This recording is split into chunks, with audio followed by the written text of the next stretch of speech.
Dekat Anggrek Villa ada Ninso. Baru buka ke? Kak, Ninso ni baru buka ke kak? Ninso ni kita baru je buka 13 hari bulan ni tau. Iya ke?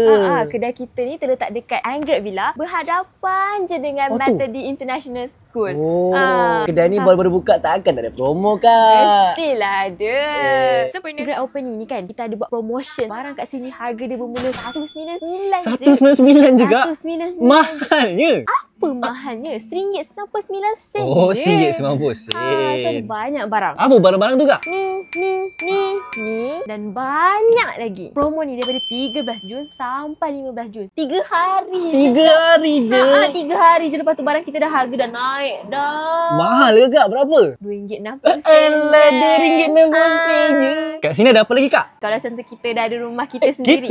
Kita dah ada rumah kita sendiri kan. Kita boleh beli barang rumah kat sini tau. Contohnya macam Tupperware ni. Harga dia bermula RM2.60. RM2.60 je? RM2.60 je. Mainan untuk anak kita ni pun harga dia RM2.60 je.